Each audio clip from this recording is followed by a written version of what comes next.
อย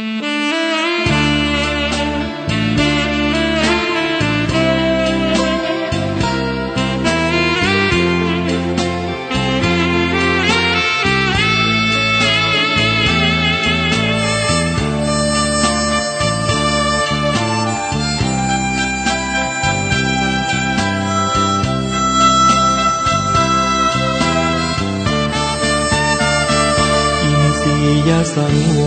รคือการสำรวมเอาไว้ตาลิ้นกายใจ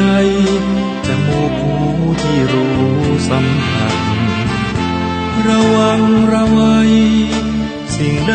ที่ต้องจำกัดควรฝึกควรหัด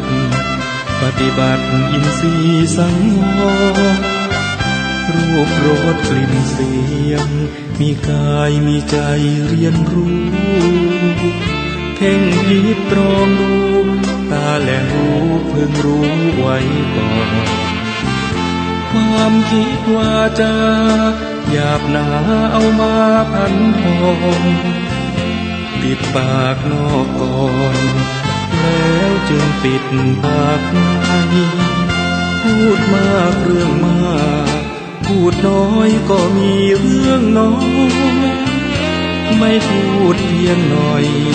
ก็พลอยไม่มีเรื่องใด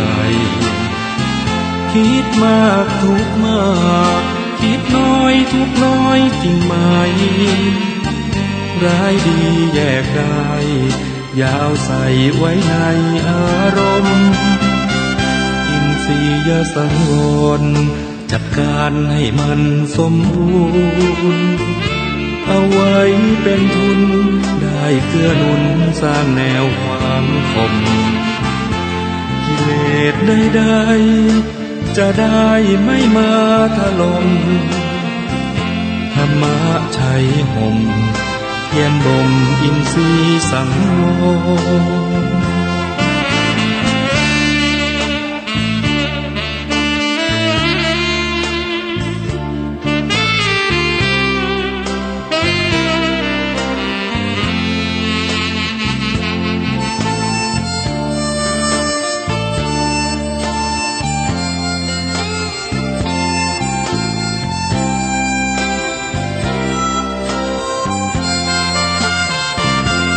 พูดมากเรื่องมากพูดน้อยก็มีเรื่องน้อยไม่พูดเพียงหน่อยก็พลอยไม่มีเรื่องใดคิดมากทุกมากคิดน้อยทุกน้อยจริงไหมร้ายดีแยกได้อย่าเอาใส่ไว้ในอารมณ์อินทรีย์สังวรจัดการให้มันสมบูรณ์เอาไว้เป็นทุนได้เกื้อหนุนสร้างแนวความคมกิเลสใดๆจะได้ไม่มาถล่มธรรมะชัยห่มเพียรบ่มอินทรีย์สังวร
คุณตา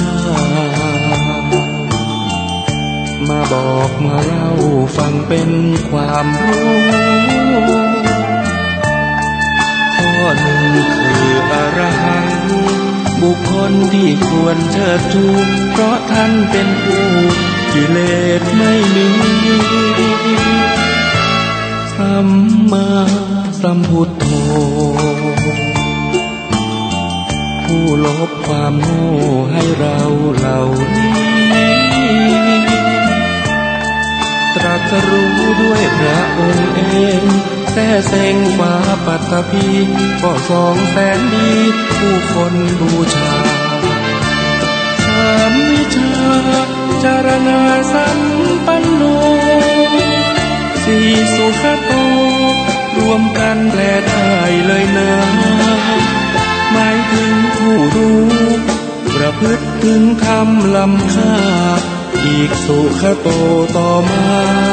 ผู้เสด็จไปด้วยดีโลกวิทูหมายถึงเป็นผู้แจ้งในโลกนี้อนุตตโรปุริสัทธัมมาสารถิข้อ6ก็มีความแปลให้ฟังเป็นผู้ฝึกผู้สอนมนุษย์ได้ดีและก็ไม่มีผู้ใดเทียมเท่าสักครั้งข้อ7ศรัทธาเทวมนุษย์สานังศาสดาสอนสั่งมนุษย์และเทวดาพุทโธนี้ข้อ8ผู้หลีกแก้ไขปัญหาผู้รู้ผู้ตื่นเบิกบาน9นั้นข้อภควาผู้เลิศวิชายอดพระคธรรม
คน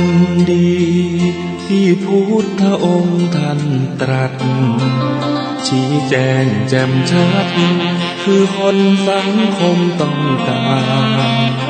จะอยู่ที่ไหนสังคมสดใสชื่นบานช่วยกิจการสังคมมนุษย์เจริญความดีทางของสัตบุรุษดีไม่เสื่อมสุดคุณค่ามากมายเหลือเกินทุกยุคสมัยที่ใดใครก็ขอเชิญบทบาทก้าวเดินสังคมมนุษย์ศรัทธาใช่แล้วคนในอุดมคติสังคมเรานี้พร้อมใจเฝ้าปรารถนาเลิศศีลธรรมพร้อมความกตัญญูตาชุ่มช่ำอุราเมื่อมาเจอคนที่ดีพนมมือพร้อมขอก้มลงกราบใจมันยอมรับประดับไว้ในชีวิตชั่วลูกเลนหลานตราบนานละลึกความดีแม้สิ้นชีวิตความดีก็ยังยิ่งยง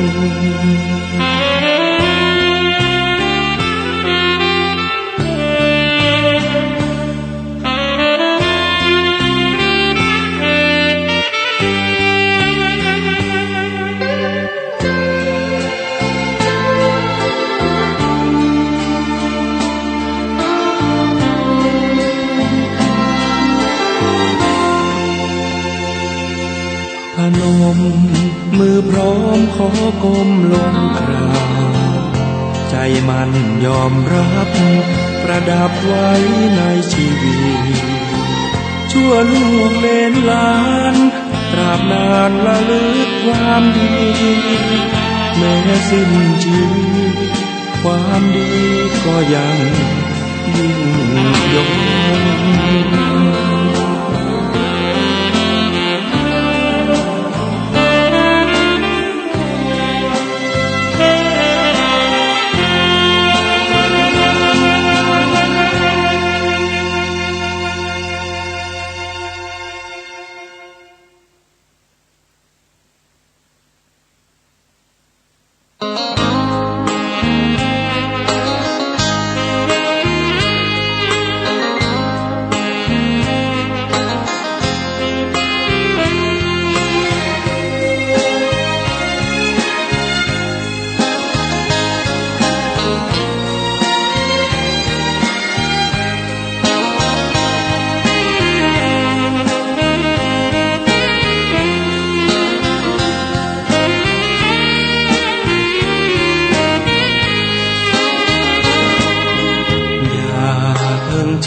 ตามที่ฟังมาช่างอุราไว้บ้างเถิดน้องอย่าเชื่อตามที่ทำสืบต่อในสิ่งนั้นน้องอาจจะไม่ถูกจริงอย่าเพิ่งเชื่อตามที่เล่าลืออย่าเชื่อถือตามบทอ้างอิงหากเชื่อโดยนึกเดาผิดยิ่งไม่ควรเอ็นอิงกับสิ่งเคียงคาดทะเลกาลามาสูตรบทธรรมพระพุทธศาสนาพระองค์วางวาดหมดจดไม่ให้ไขว้เขวแนวคิดตามเหตุผลปนเปอาจมีโยเยเชื่อไปอาจไม่แน่นอนว่าตรงทฤษฎีของตนเชื่อจนล้นนั้นผิดคำสอนเชื่อรูปลักษณ์นั้นควรสังวรแม้อาจารย์สอนใช่ว่าเชื่อหมดเลย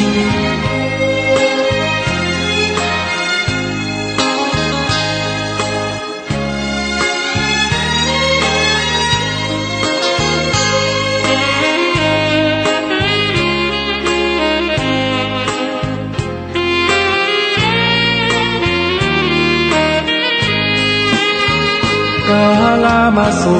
ตรบทธรรมพระพุทธศาสนาพระองค์วางวาดหมดจดไม่ให้ไขว้เขว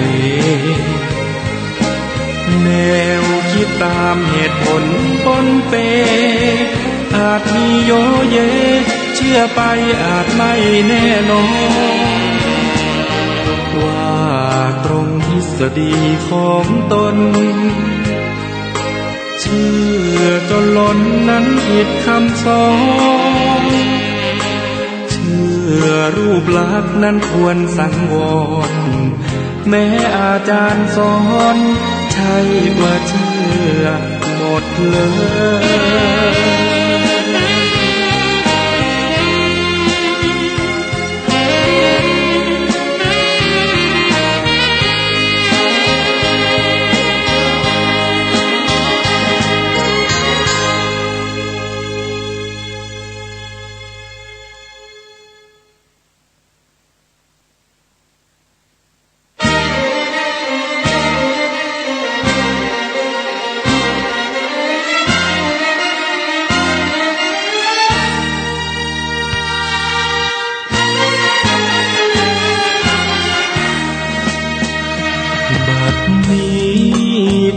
ของข้าพเจ้าตัดทั่วขัดเกลาพร้อมเป็นผู้มีศีลกลัวกรรมกลัวบาปสิ่งหยาบที่เป็นมลทินชำระให้สิ้นย่นยินเอา ทำบรรเทาเกี่ยวไว้หิริโอตปะให้ทำชนะหลายสิ่งเคยโง่เขลากายยังเป็นคนจิตพ้นร้อนรนมัวเมาละทิ้งใจเก่าใจใหม่เป็นเทวดาเข้าเป็นสหายกับเหล่าเทวะเทวันจงคอยคุ้มกันคุ้มครองของไทยรักษาทางโลกทางธรรมชักนำอย่างจินตนาสติปัญญามนุษย์เทโวส่องฉายขอนอบน้อมปูชาสักการะ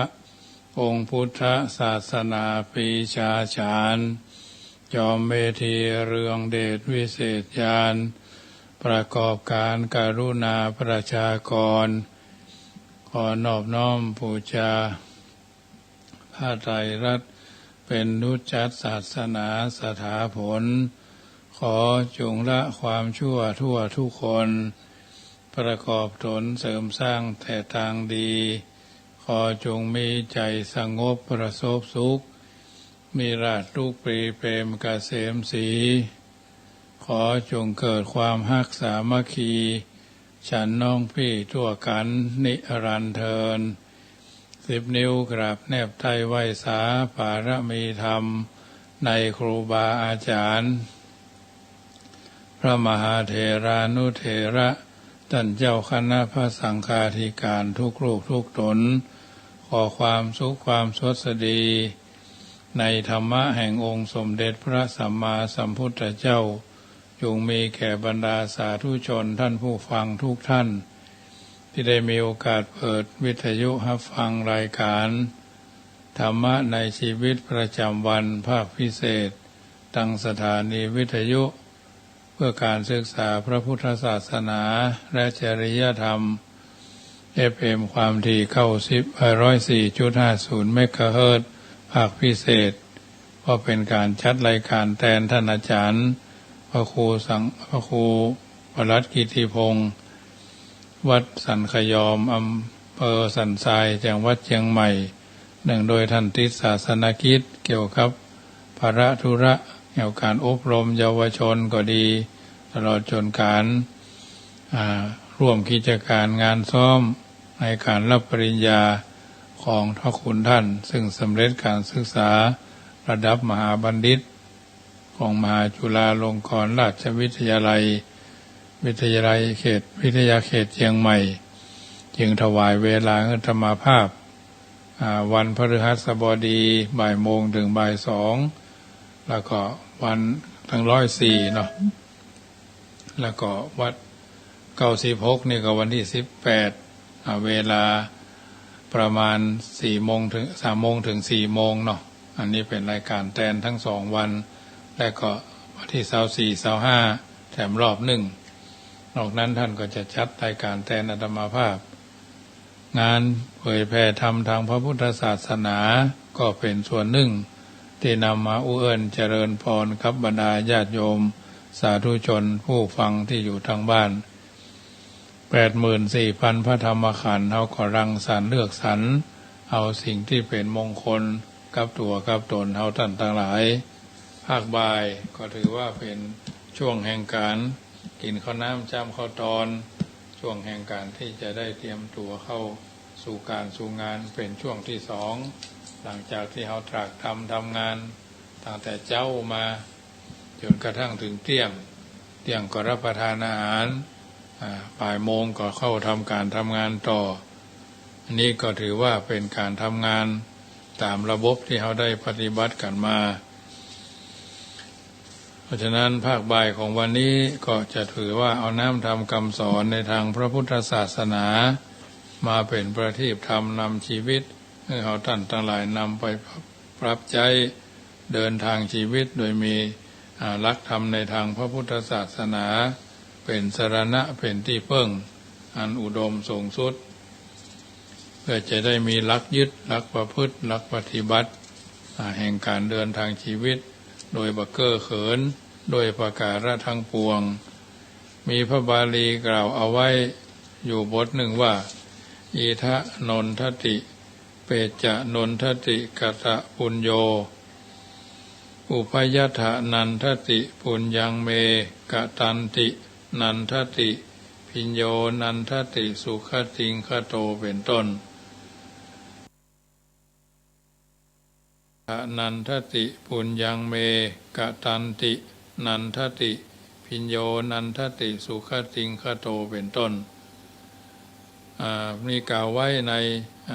ธรรมบทขุทกนิกายพระพุทธปฏิบัติกับตัวกับตนเฮาท่านทั้งหลายเป็นลำดับไปเกี่ยวกับการหลักการที่จะให้ทำดีมีอยู่3ประการด้วยกันก็คือการศึกษา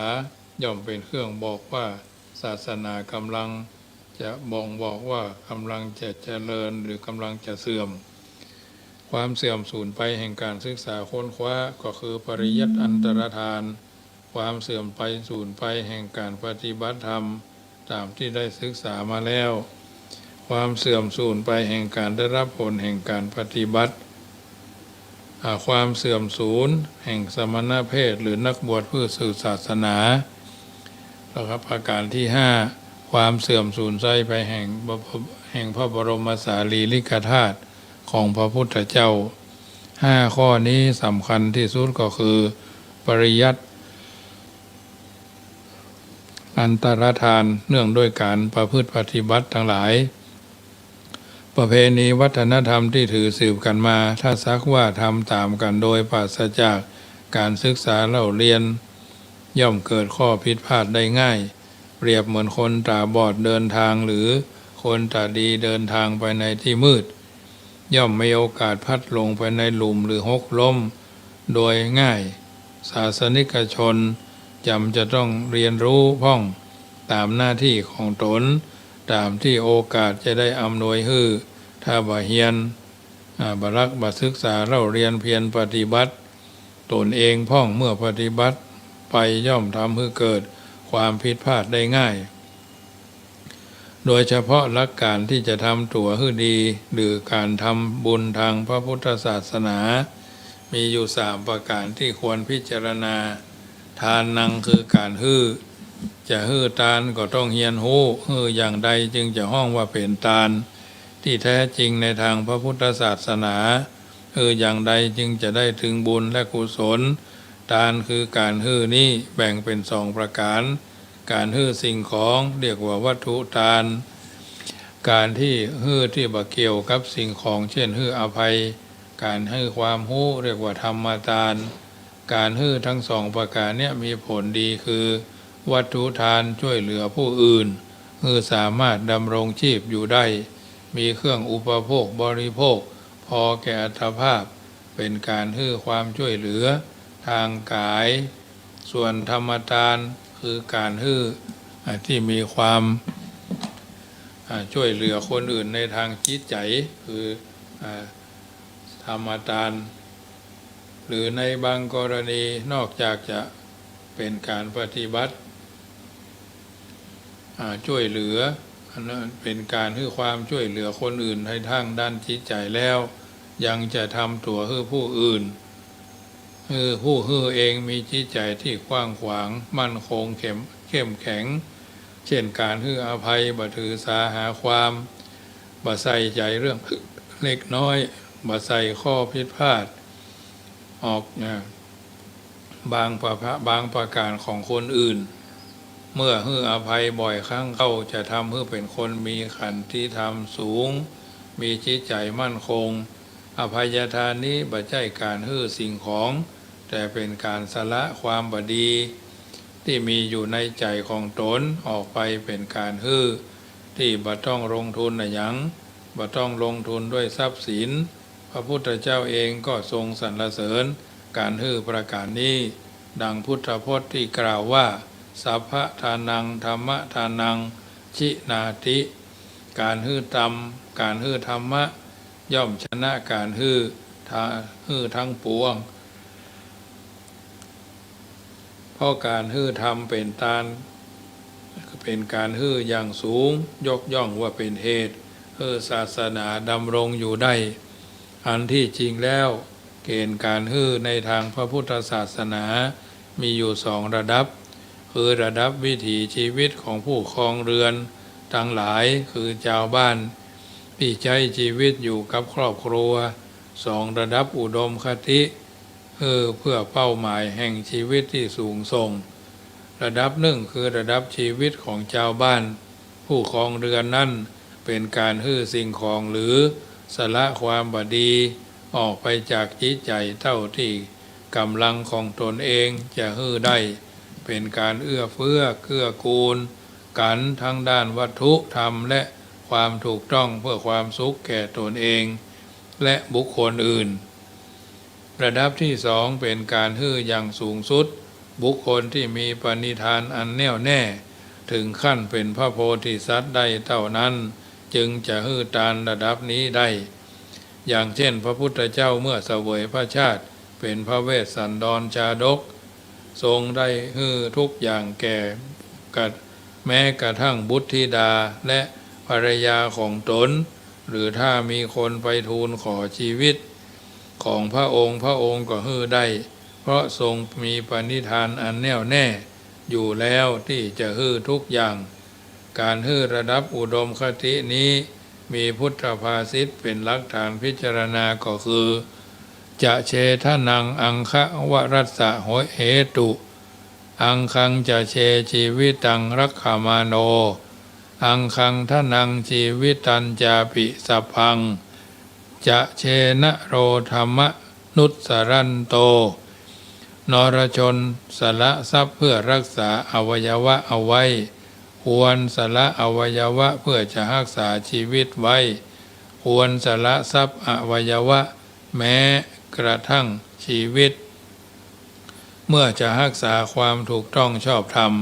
อย่างใดก็ตามการฮื้อระดับอุดมคตินี้เป็นการฮื้อที่สูงส่งละเอียดละออมากและมีความสำคัญอย่างยิ่งมากฮื้อไปโดยบ่พิจารณา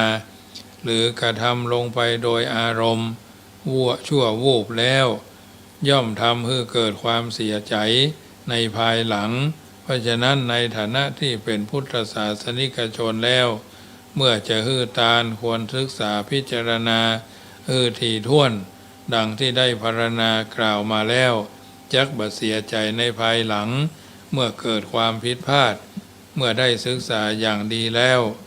ในการฮื้อตามแต่ละครั้งย่อมได้ทั้งบุญและกุศล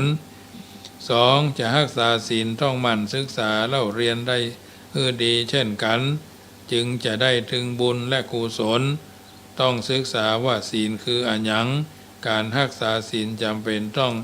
รับศีลจากพระภิกษุสามเณรหรือไม่การตั้งใจงดเว้นจากความชั่วเองโดยบ่ได้รับศีลจากมาจากพระภิกษุสามเณรกับการงดเว้นจากความชั่วเพราะหันว่าตัวเองเพิ่งรับศีลมาจากพระนั้นข้อไหนเป็นความถูกต้องดีงามขอให้ท่านศาสนิกชนทั้งหลายพิจารณาดูต่อไปคำว่าศีลแปลง่ายๆว่าความเรียบร้อยดีงามและทางกายวาจามุ่งถึงกิริยาอาการที่แสดงออกมาทางกายและวาจามากกว่าที่ปรากฏขึ้นในจิตใจศีลระดับโลกียะก็คือนิจจศีลหรือศีลห้าถ้ารักษาศีลก็ที่ละเอียดขึ้นไปแถมหน่อยหนึ่งเป็นศีล8ศีล10นี้เป็นศีลของฝ่ายคฤหัสถ์ผู้ครองเรือนทั้งหลายถ้าเป็นศีลของพระภิกษุก็คือศีล227ข้อศีลของสามเณร10ข้อศีลของนางภิกษุณีที่ทรงบัญญัติเมื่อครั้งพุทธกาล311หรือ311ข้อศีลระดับโลกุตระก็คืออริยมรรคมีองค์8นั่นเองว่าเฉพาะศีล5และศีล8มีวิธีรักษาอยู่2ประการ 1. สัมปัตตวิรัตตั้งใจรักษาศีลโดยบ่ได้รับหรือสมาทานมาจากบุคคลอื่นอันนี้สัมปัตตวิรัตตั้งใจรักษาโดยบ่ได้รับหรือสมาทานมาจากบุคคลอื่น 2. สมาทานวิรัตคือตั้งใจรักษา ศีลโดยที่ได้รับจากบุคคลอื่นว่าจะเป็นการรักษาศีลประเภทใดย่อมดีทั้งนั้นถ้าคนรักษาได้บ่ขาดตกบกพร่องการรักษาศีลถือเป็นการทำบุญอย่างหนึ่งในพระพุทธศาสนาแต่ฐานะที่เป็นพุทธศาสนิกชนเมื่อรักษาศีลแล้วควรจะให้ได้กุศลคือความเฉลียวฉลาดการทำความดีในทางพระพุทธศาสนานั้นบางเตื้อก็ห้องกันว่าทำบุญบางเตื้อก็ห้องว่าทำกุศลบางเตื้อก็ห้องกันว่าทำบุญทำกุศลแต่โดยความหมายแล้วมีความแตกต่างกันอยู่คำว่าบุญนั่นก็ถือว่าแปลว่าทำให้ใจฟูขึ้นหรือชำระจิตใจให้ใสสะอาดทำให้จิตใจบ่เหี้ยมโหดบ่หันแก่ตัวบ่ประมาทมัวเมาบุญนั่นเมื่อทำให้เกิดแล้ว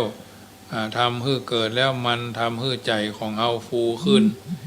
ทำให้เฮาปลื้มใจทำให้เฮาบริสุทธิ์ใจจากกิเลสอย่างหยาบบุญนั่นเปรียบเหมือนเครื่องผูกที่ทำให้เฮาต้องเวียนเกิดเวียนตายอยู่ในวัฏสงสารคือตายไปเกิดในโลกมนุษย์พ่องไปเกิดในโลกของเทวดาพ่องเป็นความดีระดับโลกิยะเมื่อได้รับความสุขแล้วยังเป็นความสุขที่มีความทุกข์เจือปนอยู่ผลของบุญจะช่วยต่ออายุการเกิดในโลกนี้ของเฮาหื้อยาวออกไปแถมและการเกิดบ่อยๆนั่นย่อมเป็นทุกข์ดังคำที่ว่าทุกขาจาติปุณปุนังการเกิดบ่อยๆเป็นทุกข์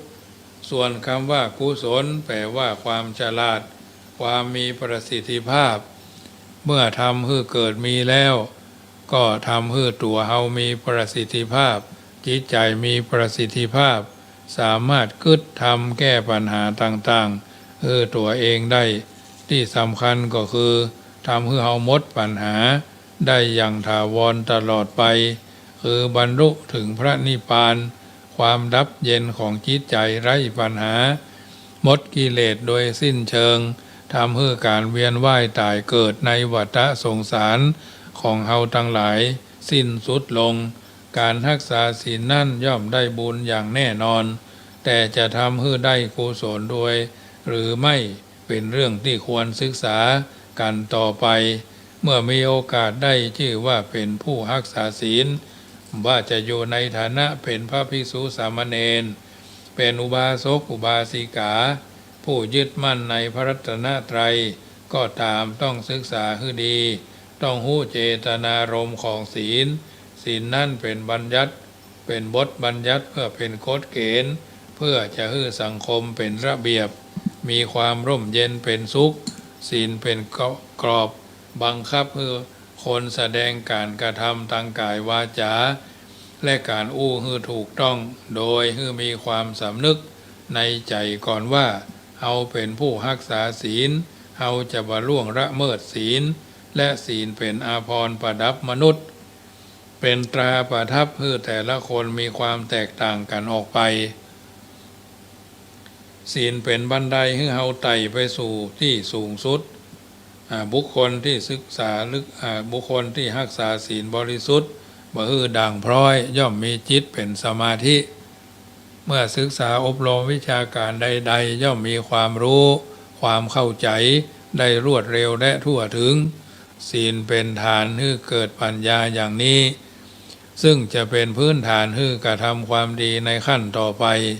ภาวนาก็หมายถึงการอบรมจิตใจทำให้ใจมีความสะอาดเข้มแข็งบ่หวั่นไหวต่ออารมณ์ภายนอกบ่ว่าจะเป็นอารมณ์ที่น่าพอใจหรือบ่น่าพอใจภาวนาเป็นแบ่งออกเป็นสองประเภทคือสมถภาวนาและวิปัสสนาภาวนาสมถภาวนาคือการทำจิตใจสงบมั่นคงโดยวัตถุบางอย่างเป็นหลักยึดเมื่อจิตใจสงบแน่วแน่แล้วก็ใช้ปัญญาซึ่งมีฐานมั่นคงแล้วพิจารณาความเป็นจริงของสังขารทั้งหลาย ฉันหู้จริงฉันหันจริงว่าสิ่งทั้งหลายทั้งปวงย่อมมีการเกิดขึ้นตั้งอยู่และดับไปเป็นธรรมดาส่วนวิปัสสนาภาวนานั้นคือการใช้ปัญญาพิจารณารูปเวทนาสัญญาสังขารวิญญาณพิจารณาอาการ32ที่มาประชุมอยู่เป็นรูปร่างนี้พิจารณาถึงความเปลี่ยนแปลงของสังขารคือหู้เท่าทันการเจริญภาวนานั้น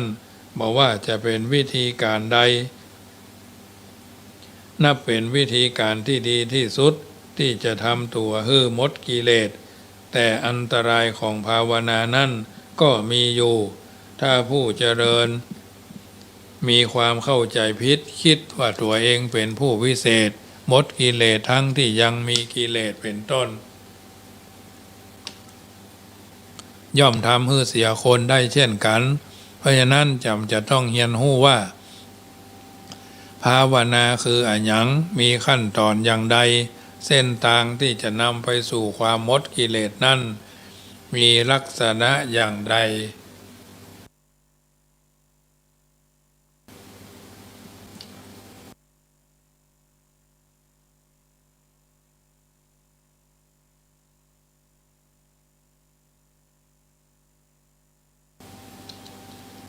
ภาวนาคือการอบรมจิตใจโดยเฉพาะการฝึกจิตใจให้อ่อนเหมาะควรแก่การใช้งานคือเป็นการทำให้สามารถบังคับใจได้ภาวนาที่จะทำให้หมดกิเลสนั่นก็คือการภาวนาวิธีการใดก็ได้จนกว่าจิตใจจะเป็นสมาธิแน่วแน่ถึงขั้นอัปปนาสมาธิเมื่อถึงขั้นอัปปนาสมาธิแล้วความพอใจในสิ่งอันน่าใคร่น่าพอใจความพยาบาทปองร้ายความง่วงเหงามึนซึมความฟุ้งซ่านรำคาญความลังเลสงสัยต่างหลายก็หมดไปเมื่อสิ่งเหล่านี้หมดไปแล้วภาวนาจิตก็ก้าวขึ้นสู่ขั้นรูปฌานและอรูปฌานเมื่อถึงขั้นนี้แล้วบุคคลผู้เจริญภาวนานั้นจักหูจักหันจักกระทำสิ่งต่างๆตามที่ต้องการได้เหนือสามัญสำนึกของคุณคนธรรมดาแต่การเข้ามาถึงขั้นนี้บ่ได้หมายความว่าบุคคลนั้นจะหมดกิเลสเครื่องเศร้ามองใจโดยสิ้นเชิงบุคคลผู้เจริญภาวนาก็ต้องหมั่นสำรวจตรวจตาตัวเองเสมอว่าตัวเฮานั้นบ่หวั่นไหวต่ออารมณ์ต่างๆจริงหรือไม่มีความคิดที่เป็นอิสระจากอารมณ์ทั้งดีและบ่ดีจริงหรือไม่เมื่อสำรวจพิจารณาได้อย่างนี้จะทำให้สามารถก้าวต่อไปจนหมดกิเลสโดยสิ้นเชิงนี่คือเรื่องของภาวนาและการทำความดีในทางพระพุทธศาสนาหรือที่ห้องกันว่าบุญกิริยาวัตถุควรศึกษาพิจารณาตามอย่างที่ว่ามาตั้งแต่ต้นเมื่อเวลาประกอบพิธีกรรมใดๆอันนับเป็นบุญกุศลจะได้มีความรื่นเริงบันเทิงใจมีความมั่นใจว่าได้ทำถูกต้องถูกหลักการและจะได้มีความมั่นใจว่าตนเองมีพาหนะมีเสบียงที่จะนำไปสู่ความสวัสดีในโลกหน้าเมื่อมีชีวิตอยู่ในปัจจุบันก็เชื่อมั่นในคุณความดีของตนรื่นเริงบันเทิงพร้อมเมื่อจะละโลกนี้ไปแล้วก็ลื่นเริงบันเทิงในโลกหน้าจึงนำมาอุเอิ้นเจริญพรนำมาในบุญกิริยาวัตถุอันว่าญาติโยมทั้งหลายก็คงจะนำไปเป็นข้อพินิจพิจารณาเดินทางชีวิตโดยมีหลักธรรมในทางพระพุทธศาสนาเป็นสรณะเป็นที่พึ่งเป็นที่มั่นคงเพราะฉะนั้นประการต่อมาเรื่องของจิตมีจิตานุรักษาถาคือการรักษาจิตนั้นถือว่าจิตหรือที่เขาอาจจะห้องว่าใจหรือจิตใจนี้ เป็นธรรมชาติของทุกคนพิเศษที่อาศัยกายซึ่งเป็นรูปธรรมอยู่กายกับจิตเป็นส่วนประกอบสำคัญของคนที่ได้ชื่อว่าคนก็เพราะว่ามีกายกับจิตอยู่ด้วยกันถ้ามีแต่กายบ่มีจิตเอาก็ห้องว่าศพแต่ถ้ามีจิตบ่มีกายเอาก็ห้องว่าวิญญาณบรรดาธรรมชาติสองอย่างเนี้ยจิตเป็นใหญ่กว่ากายดังที่เคยได้ยินคนบ่เก่าว่ากันอยู่ประจำกล่าวไว้ว่าใจเป็นนายกายเป็นบ่าวนะใจเป็นนายกายเป็นบ่าวซึ่งแสดงให้เห็นหน้าที่ของกายและจิตได้ชัดเจนถนัดถนีปัจจุบันวันนี้โลกเฮาอยู่โลกเฮาดูจะให้ความสำคัญในเรื่องจิตน้อยไปหรือน้อยมากจะหันได้จากการที่คนบ่ค่อยสนใจเรื่องการพัฒนาจิตนักแต่เน้นนักไปในด้านพัฒนาวัตถุแข่งกันในเรื่องวัตถุผลิตสินค้าต่างๆสนองความต้องการคือความอยากของเจ้าโลกตลอดจนผลิตอาวุธยุทโธปกรณ์ทำลายล้างกันขีปนาวุธวะที่หันที่นี่ชกชิงวิ่งราวแย่งเมืองซึ่งกันและกันครอบครองเมืองนั่นเมืองนี้นะทำลายพบลบพุ่งกันการแข่งขันกันในเรื่องวัตถุเนี่ยเมื่อแข่งขันกันนักเข้าก็ถึงจุดทำลายกันการนับลบราค่าฟันแบ่งก๊กแบ่งเหล่าแบ่งเหนือแบ่งใต้การเป็นที่มาดีแล้วก็ดีกำลังเป็นอยู่ก็ดีและกำลังจะไปทางหน้าก็ดีล้วนจากวัตถุทั้งนั้นญาติโยมการถือวัตถุเป็นเรื่องสำคัญทำให้เกิดย่อมมีได้เป็นเฉพาะที่จำเป็นเท่านั้นถ้าถือเกินความจำเป็นกลายเป็นเรื่องเดือดร้อนแก่ตัวเองมีอยู่แล้วก็เดือดร้อนเพราะกลัวว่าจักบ่มีแถมโดยที่ของต่างๆมันก็ย่อมเปลี่ยนสภาพไปได้เมื่อมันเปลี่ยนสภาพไปจนถึงขั้นหมดสภาพเดิมผู้ที่เคยมีอยู่แล้วก็เดือดร้อนเพราะกลัวบ่มีแถมที่ว่าอยู่ที่ยังบ่มีก็เดือดร้อนเพราะอยากจะมีเขาพ่องทุรนทุรายกระซับกระส่ายกระเสือกกระสนตระเกียกตระกายไปการอยากมีในสิ่งที่ตนยังบ่มีเหมือนเขาเนี่ยเป็นจุดหนึ่งที่ทำให้คนเฮาเริ่มก่อทุจริตมิจฉาทิฐิมิจฉาชีพในตัวเพราะว่าปากกว้างเหลือต้องหันเพิ่นมีก็ใครได้หันเพิ่นอยากไร้ก็ดูถูกดูแควนรวมความว่าเรื่องเดือดร้อนทั้งหลายที่คนเฮาจุใหญ่น้อยใจยิงฮับสัมผัสเป็นอยู่เนี่ยก็เนื่องมาจากถือวัตถุเป็นประการสำคัญเพราะฉะนั้นจะไปเข้าทำนองว่าหันเพิ่นมีก็ใครได้หันเพิ่นอยากไร้ก็ดูถูกดูแคลนเพราะเฮาบ่ได้อัปเกรดตัวเก่าบ่ได้พัฒนาศักยภาพคุณภาพประสิทธิภาพไปนั้นเน้นเฉพาะวัตถุจึงเป็นเพียงส่วนประกอบไม่ใช่เนื้อแท้อันสำคัญที่ทำให้คนเฮามีความเป็นอยู่อย่างปกติสุข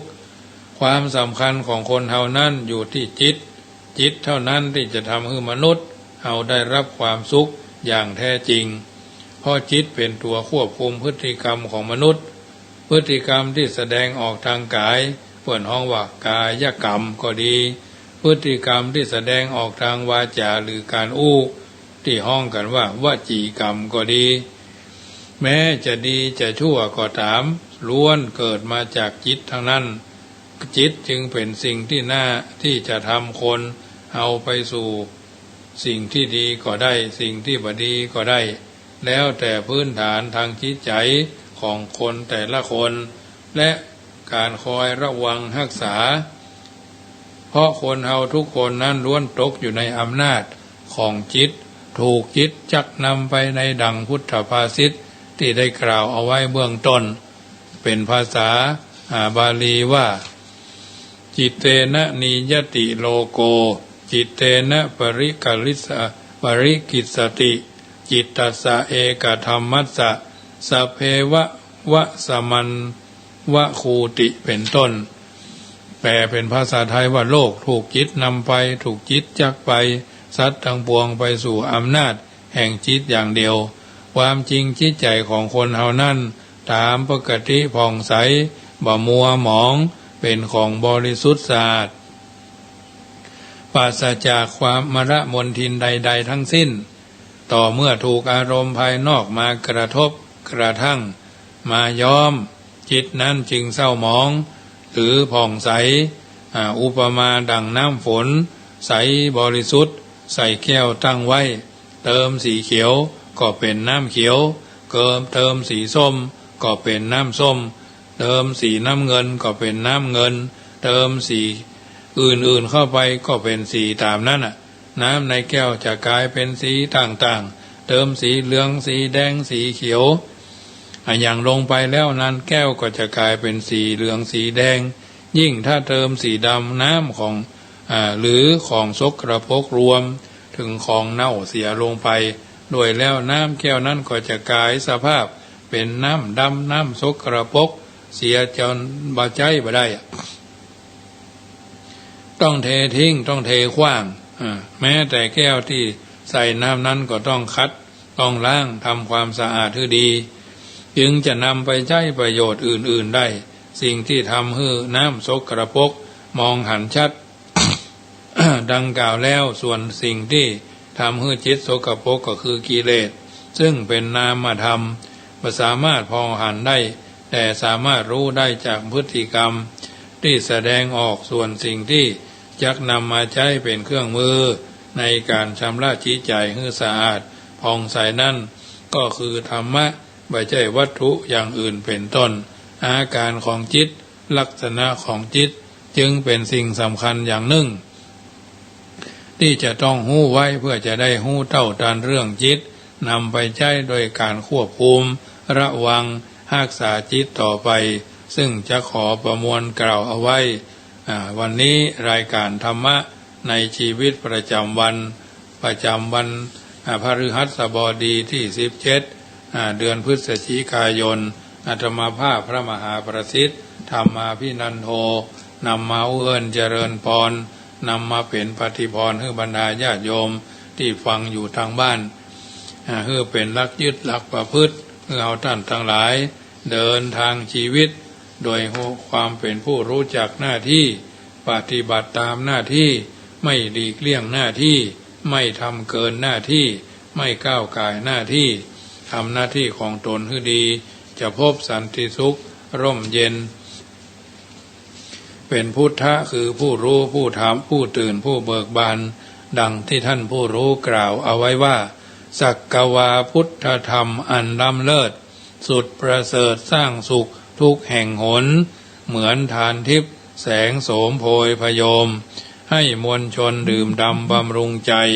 จิตที่ร้อนเพราะเหตุกิเลสหนาเป็นไฝฟ้าชวนพระวงศ์ให้หลงไหลศีลธรรมชำระล้างให้ห่างไกลจิตผ่องใสสิ้นห่วงในดวงแดกระเจจันคันธาบุภาชาติไม่สามารถหอมหวนทวนกระแสทั้งเหี่ยวแห้งโรยรวนเมื่อปรวนแปรไม่หอมแท้ชวนเป็นลมเมื่อชมบานกลิ่นของศีลเป็นอาภรณ์ถาวรแน่กระทวนกระแสลมไปไกลสถานบุคคลใดอุตสาหะสมาทานจะชื่นบานสุขสมปารมเอ่ยรายการเสียงธรรมะในชีวิตประจำวันอาตมาภาพพระมหาประสิทธิ์ธรรมาภินันโทผู้เอิ้นเจริญพรบรรยายธรรมะให้ท่านทั้งหลายนำไปพัฒนาปรับใช้เดินทางชีวิตโดยการทำหน้าที่ของเราท่านทั้งหลายเดินทางชีวิตให้เกิดเป็นประโยชน์เป็นมงคลกับตัวกับตนเอาท่านทั้งหลายเดินทางชีวิตโดยมีรักยึดรักประพฤติแห่งการเดินทางชีวิตเป็นลำดับไป 84,000 พระธรรมขันธ์เอาท่านทั้งหลายก่อนนำไปเดินทางชีวิตคือถูกต้องท่องแท้เป็นลำดับไปภาคบ่ายของวันนี้รายการเสียงธรรมะในชีวิตประจำวัน ก่อนนำมาอุเอิญเจริญพรก่อนนำรายการจากท่านไปก็ขอประชาสัมพันธ์ข่าวสารงานบุญเนอะโดยว่าวันพรุ่งนี้คณะสงฆ์ตำบลเวียงยองอำเภอเมืองจังหวัดลำพูนคือวัดแม่สารบ้านตองก็จะมีงานทำบุญอายุวัฒนมงคล80 ปีในท่านพระครูวิสิทธิ์ปัญญากรพยุงศักดิ์ปัญญาพรโนท่านรองเจ้าคณะจังหวัดลำพูนรูปที่1ได้ถึงอายุวัฒนมงคล80 ปีค่ำแรงของวันนี้นิมนตนาสาธุเจ้ารูปเก่าใหม่ใหญ่น้อยไปรับทักษิณานุปทานอุทิศเป็นบุรพชนคนรุ่นก่อนๆมีพ่อมีแม่อุปชากรรมวาจาจารย์อดีตเจ้าอาวาสวัดแม่สารบ้านตองอาตมาภาพก็ถูกดีกานิมนต์เหมือนกันวันพรุ่งนี้นิมนต์ครูบาเจ้ามหาเถระคงจะจำนวนเป็น100 กว่ารูปเนาะไปรับเจริญบุตรวัฒนมงคลในวันพรุ่งนี้ท่านเจ้าคณะพระสังฆาธิการที่มีความเคารพใกล้ชิดสนิทสนมเคารพนับถือในหลวงพ่อท่านพระครูวิสิทธิ์ปัญญากรซึ่งวันที่วันที่14ที่ผ่านมานั้นพระคุณท่านได้รับการเลื่อน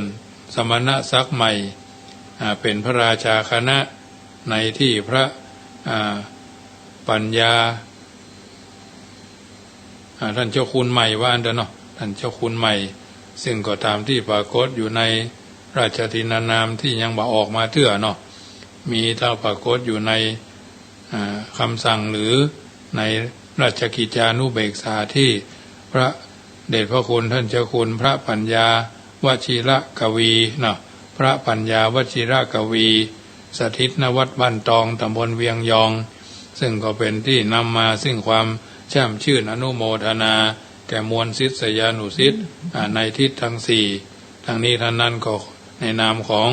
พระเจ้าพระสงฆ์ที่อยู่ภายใต้ปกครองของพระคุณท่านก็ขอชื่นชมอนุโมทนาในกุศลจิตกุศลเจตนาอันนี้คือข่าวเป็นมงคลวันพรุ่งนี้อายุ80 ปีบ่เท่าแต่นั้นวันที่29 ธันวา30 ธันวาวัดจังคำก็จะมีการตั้งธรรมมหาชาติเวสสันดรชาดกสวดนพเคราะห์คืนวันที่29ท่านใด30 พฤศจิกายน 2565 ยกบุญยกบารมี